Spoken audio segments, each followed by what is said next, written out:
বাংলাদেশের জাতীয় স্মৃতিসৌধ আমাদের স্বাধীনতা যুদ্ধের শহীদদের প্রতি বিনম্র শ্রদ্ধার প্রতীক। এটি সম্পর্কে বিস্তারিত তথ্য নিচে দেওয়া হল। ১. অবস্থান ও পরিচিতি। জাতীয় স্মৃতিসৌধ ঢাকার অদূরে সাভারের নবীননগরে অবস্থিত।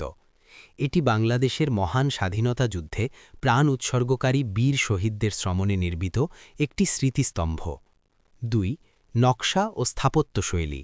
স্থপতি এই স্মৃতিসৌধের নকশা করেছিলেন স্থপতি সৈয়দ মাইনুল হোসেন। বৈশিষ্ট্য: মূল স্মৃতিসৌধটি ৭ জোড়া ত্রিভুজাকৃতির দেওয়াল নিয়ে গঠিত। এই ৭ জোড়া দেওয়ালগুলো উচ্চতায় এবং প্রস্থে একে একে আলাদা, যা মাঝখানে সবচেয়ে উঁচু হয়ে দাঁড়িয়ে আছে। এর সর্বোচ্চ উচ্চতা ১৫০ ফুট অর্থাৎ ৪৫.৭ মিটার। ৩. ৭টি দেওয়ালের তাৎপর্য। স্মৃতিসৌধের এই ৭ জোড়া দেওয়াল বাংলাদেশের স্বাধীনতা আন্দোলনের ৭টি বিশেষ পর্যায়কে নির্দেশ করে।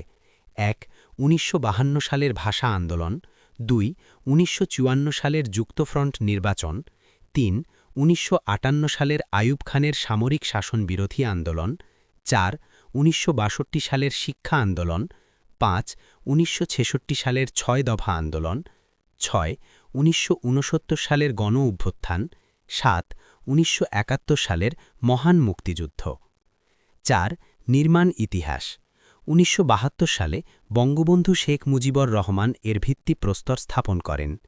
মূল নকশা নির্বাচনের পর ১৯৭৮ সালে এর নির্মাণ কাজ শুরু হয় এবং ১৯৮২ সালে কাজ সম্পন্ন হয়। ৫.